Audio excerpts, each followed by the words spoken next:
Hey everybody, Dinesh here. I play percussion with the BPO, and talking a little bit about how I maintain my chops and my sort of mental and physical calisthenics of playing, especially right now during a pandemic when I'm not going in and playing with the orchestra every day.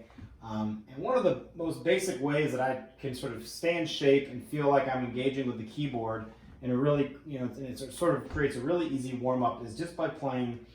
I play through a major scales, and I use a particular scale pattern that I'll demonstrate where you go up a fifth and then down a fifth and then up an octave and then down another fifth. You'll hear it. And then I play a 2-octave scale up and down. And in the previous scale play along that I did on the other video, we went in first a circle of fourths and then down a circle of fifths. Today I'm just going, when I warm up, I actually don't use that method. I just go chromatically. I don't have any good reason for that. I just feel like it mixes it up a little bit more, and I go from a harder scale to an easier scale to a harder scale again. It's a little more randomized, and for me that works a little better. So I'll play through a few keys, and what you can do, what I try and do when I use this warm-up exercise is I pick one note to start on. Today I'm going to start on A, so we're going to start with A major.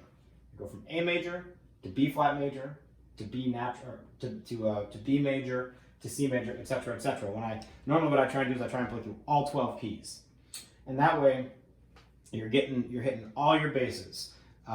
You get all your keys in there, and it really kind of gets your brain going, gets your hands going, and helps with accuracy. So I'm going to do this a little under tempo from where I typically do it, but you can take this as slow as you need to take it, which will be slow if you're doing it for the first time. You're going to need to really take your time. Right now I'm going to play it at 16th notes with a chord note equaling 76. So starting on A major. 1, 2, ready, go.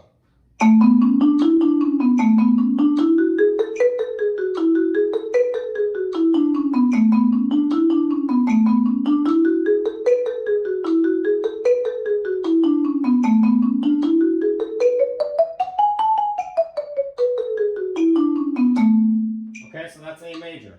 A couple of things to point out before I go on to the next key. My hands are really turned over. I'm trying to keep my hands really low to the keyboard. Very soft, loose grip. I'm using my wrists. Not a lot of need to be using a whole lot of arm or bigger strokes for these exercises. Keep it low, keep your motion, have great economy of motion. I'm going to move on to B flat.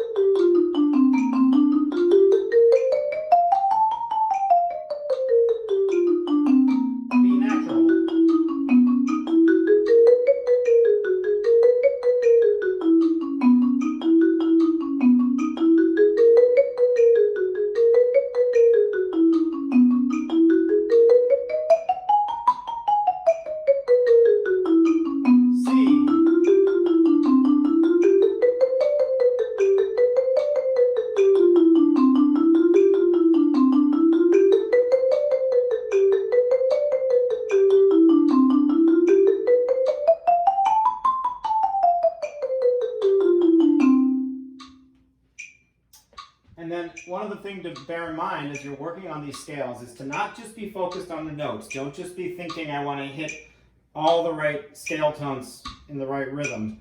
There are different ways to think about phrasing and musicality, even when you're playing something as sort of antiseptic as a scale. So for example, I'm going to go back and I'll just do this in A major again. Heck, I'll go to D major. And I'm going to play it a few different ways, and I want you to see if you can hear the difference in phrasing. And so, first one, I'm going to try and play really legato with a big, long arch, a big phrase. And then I'm going to play it again. I'm going to try and play it a little more articulated, a little more percussively. Here's D major. I'm going to do it 2 different ways. 2, ready, go.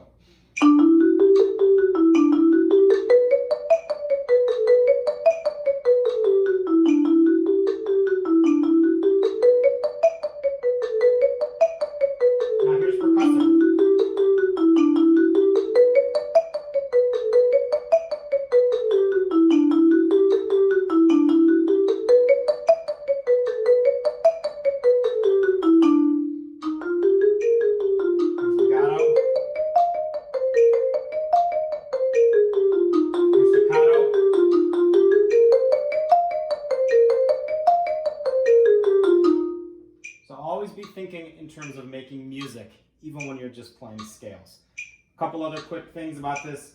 I always start on my right hand.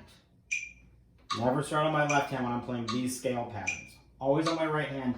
And the other thing I do is you want to really make sure that you're not ever starting in this position where you're crossing your mallets over and you have one hand at a totally different angle than the left hand. The whole time your hand should basically be in the same position as though you're playing a snare drum, where your hands are making an A and both hands are at basically the same angle. And the way it works, if you watch me doing this really slowly, is that I'm not ever crossing over. I'm not trying to keep one hand on one note and the other on the other note. I'm always shifting my sticks. So that both mallets are always playing in the center of the bar.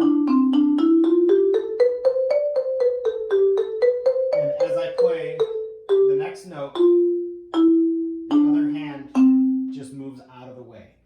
That technical detail is really, really important.